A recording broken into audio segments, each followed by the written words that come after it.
पास से जीवन सदाई खुशहाल बना रहता है। गृहस्थ जीवन में कभी कोई परेशानी नहीं आती और पति पत्नी में आपस में प्रेम बना रहता है। इस दिन पति को पत्नी के लिए दो चीजें जरूर ला के देनी चाहिए। सिंदूर का बड़ा महत्व होता है और उसी सिंदूर से मांगवानी चाहिए। कहते हैं कि जितना लंबा और गाढ़ा सिंदूर होता है उतनी ही पति की आयु लंबी होती है और कोई कष्ट नहीं आता। और दूसरा, आप मंगलसूत्र दे सकते हैं ला करके और चूड़ियां दे सकते हैं, स्वाका जो भी है आप दे सकते हैं।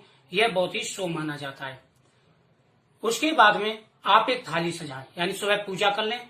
पूजा के बाद में आपको एक थाली सजानी है। थाली में पूरा पूजा का सामान रखें और 16 श्रृंगार रखें, सुहाग का पूरा सामान रखें। यह कथा सुनने के बाद में बहुएं अपनी सासू माँ को देती हैं और उनका आशीर्वाद लेती हैं। कथा के रूप में कुछ एक लोटे में आप जल भर के रखें और शुद्ध देसी घी का दीपक जलाएं। अपने ब्याने का सामान भी वहीं पर रखें और हाथ में पुष्प लेकर के कथा का श्रवण करना चाहिए। प्राचीन समय की बात है, एक सेठ था, उसके 7 बेटे थे। 7 बेटे और एक बेटी थी। बेटी का नाम वीरावती था। 7 बेटों में और उसकी बेटी में यानी बहन भाई में बड़ा प्रेम था। 7 बहन भाई बड़े प्रेम से रहते थे। धीरे धीरे सेठ के 7 लड़कों की शादी हो गई। 7 लड़कों की शादी हो गई। उसके बाद में जब लास्ट में वीरावती की शादी हुई तो वीरावती का पहला करवा चौथ का व्रत उसके मायके में हुआ। यानी पहला करवा चौथ का जो व्रत था वो मायके में पड़ा उसका। काफी जगह रिवाज है ये कि पहला करवा चौथ का व्रत मायके में रखा जाता है और बहुतों के रिवाज है कि पहला व्रत अपने ससुराल में रखते हैं। सभी अपने नियम के हिसाब से, जैसे बुजुर्गों का पहले से नियम चले आते हैं उसी प्रकार से आपको व्रत रखना चाहिए। तो करवा चौथ वाले दिन वीरावती भूखी थी। उसके भाइयों ने, उनका नियम था जब भाई भोजन करते थे तो साथ में वीरावती भी करती थी। भाई भोजन करने के लिए बैठे लेकिन वीरावती साथ में नहीं बैठी। तो भाइयों ने कहा कि ये बहन आकर के हमारे साथ में भोजन कीजिए। वीरावती बोली कि भैया आज आपको अकेले ही भोजन करना पड़ेगा क्योंकि मेरा करवा चौथ का व्रत है। भाइयों ने कहा कि बहन आप भोजन कब करोगे? वीरावती ने कहा कि भैया जब चंद्रोदय हो जाएगा, मैं भगवान गणेश जी की करवा चौथ माता की पूजा करने के बाद में, कहानी सुनने के बाद में ही चंद्रमा को अर्घ्य दे करके ही भोजन करूंगी। उनके भाइयों की बड़ी चिंता हुई। ये भाई बड़े प्रेम करते थे। उन्होंने कहा चंद्रमा तो आज के दिन बहुत लेट निकलेगा, क्या हमारी बहन जब तक भूखी रहेगी? लेकिन उनको ये नहीं पता था कि ये सबसे बड़ा व्रत है। सुहागिन महिलाओं का सबसे बड़ा व्रत होता है और इस व्रत में थोड़ी सी भी गलती मुसीबत ला देती है। उनको ये ज्ञान नहीं था। उन्होंने सोचा कि किसी भी प्रकार से हमारी बहन हम खाना खाए, हमें ऐसा प्रयत्न करना चाहिए। 7 भाइयों ने विचार किया। सबसे बड़े भाई ने जाकर के एक दूर पहाड़ी पर अग्नि जला दी। उससे छोटे ने उसके सामने छलनी कर दी। जब अग्नि में के सामने छलनी की जाती है और काफी दूर से नजर करते हैं तो वो चंद्रमा की तरह ही प्रतीत होती है। तीसरे ने आकर के बहन से कहा कि बहन वीरावती देखो तुम्हारा चंद्रमा निकल आया है, चंद्रमा को अर्घ्य देकर के आप भोजन कर लो। वीरावती ने भाभियों से कहा, भाभी ने कहा कि ये तुम्हारा चंद्रमा निकला है, हमारा चंद्रमा नहीं निकला, हमारा चंद्रमा तो रात को निकलेगा। वीरावती भोली थी, उसने नकली चंद्रमा को अर्घ्य देकर के भोजन करने बैठी।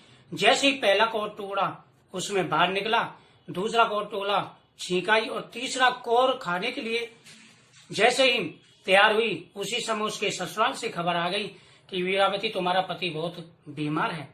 वीरावती संग संग ससुराल पहुंची। जाकर के देखा कि उसके पति के शरीर में बहुत सारी सुइयां चुभ गई हैं। वीरावती को बड़ी चिंता हुई। वीरावती करवा चौथ माता से प्रार्थना करने लगी कि हे माता, मैंने ऐसी कौन सा अपराध कर दिया, मैंने ऐसी कौन सी गलती कर दी जो आपने मुझे इतना बड़ा दंड दिया? मेरा तो ये पहला करवा चौथ का व्रत था। हे भगवान गणेश, आप मेरी रक्षा करें, मेरे पति की रक्षा करें। ऐसे ही करते करते वीरावती अपने पति के सिर को, यानी पतिव्रत धर्म से, उसका इतना पतिव्रत धर्म था कि उसने अपने पति के शरीर को बिगड़ने नहीं दिया। नहीं तो 2 आदमी के मृत्यु के बाद में कुछ दिन के कुछ घंटासी ने धोखा दिया और प्रतिदिन भगवान को तुलसी दल जरूर अर्पण करें। तो मुझे उम्मीद है आपको वीडियो जैसे आखिरी सुई निकाली 12 साल बीत गए थे। वह वीरावती की शक्ल को भूल चुका था। उसने जैसे ही खड़े होकर के देखा सामने उसने उसको वीरावती समझा, कहा कि वीरावती मुझे क्या हुआ था। दासी ने छुपा लिया। उसने कहा कि महाराज कुछ नहीं हुआ, बस आप बेहोश हुए थे। जब वीरावती ने वापस आकर के देखा तो उसकी समझ गई वो दासी ने धोखा किया है। वह अपने पति के यहाँ पर दासी बन के रहने लगी और जो दासी थी वो रानी बन के रहने लगी। काफी समय ऐसे व्यतीत हो गया। एक बार उसका पति, जो वीरावती का पति था, वो बाहर जा रहा था। उसने वीरावती से कहा कि वीरावती मैं बाहर जा रहा हूँ, अगर आपको कुछ चाहिए तो बता दीजिए। जो नकली वीरावती बनी बैठी हुई थी, तो उसने लंबी लिस्ट बना दी अपने सोना चांदी जवाहरात लत्ते कपड़े हर चीज के लिए। और जो नकली असली वीरावती थी, जो दासी बन के रह रही थी, उससे भी उसने पूछा कि तुम्हें कुछ चाहिए तो बता दीजिए, मैं बाजार जा रहा हूँ। उसने कहा महाराज मुझे कुछ नहीं चाहिए, बस मेरे लिए गुड्डा और गुड़िया ले आना, क्योंकि वीरावती के सास ससुर नहीं थे। कुछ समय के बाद में उसका पति वापस आया। वह गुड्डा गुड़ियाओं को सामने रख करके गाती कि सुन रही गुड्डा सुन रही गुड़िया सुनो हमारा दुख, 12 वर्ष सेवा करी तो न मिले तो सुख। वह ऐसी गाती रहती थी। उसका पति जो था वो सुनता रहता था। नकली वीरावती थी, उससे कहता था कि ये दासी क्या गाती है, बनी महाराज ये तो पागल हो चुकी है, कुछ नहीं गाती, आप अपने काम पर ध्यान दीजिए। लेकिन कहते हैं कि अच्छे हमारे कर्म हो तो समय जरूर बदलता है। एक बार नकली वीरावती जो दासी कहीं गई हुई थी और वीरावती वहां पर बैठी हुई थी, तो उसने उसे बुलाया, पूछा कि तुम्हें क्या कष्ट है, तुम कोई गाना गाते हो, मैं प्रतिदिन सुनता हूँ। उसने कहा कि महाराज मुझे कोई परेशानी नहीं है, वह नहीं कोई ना कोई परेशानी है। तो वीरावती ने संपूर्ण कहानी बता दी, किस प्रकार से व्रत भंग हुआ था, किस प्रकार से गणेश भगवान करवा चौथ माता ने उनको दंड दिया और किस प्रकार से उनके व्रत के प्रभाव से वापिस आप जीवित हुए। उसको बड़ा गुस्सा आया। उसने कहा कि इसे मैं दंड दूंगा। वीरावती ने कहा कि महाराज आप कुछ मत करिए, क्योंकि ये हमारे कर्मों का फल था। इंसान अच्छे कर्म करता तो अच्छा फल मिलता है और बुरे कर्म करता है तो उसको बुरा फल मिलता है। सब कुछ हमारे कर्मों के हिसाब से चलता है।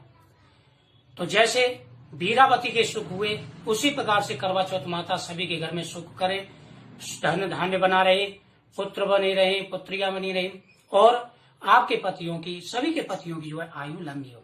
करवा चौथ माता से इसी प्रकार से विनती करें लास्ट में, और जल हाथ में लेकर के संकल्प भी करें कि पति की लंबी आयु के लिए आज हम व्रत कर रही हैं, हमारे पतियों की जो आयु ठीक रखा है।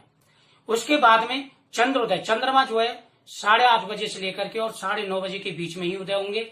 आप चंद्रमा को अर्घ्य देने के बाद में ही अपने पति के हाथ से व्रत खुलवाएं। आपके घर में सदा ही खुशहाली बनी रहे। करवा चौथ माता की आप सबकी मनोकामना पूरी करें। जय करवा चौथ माता।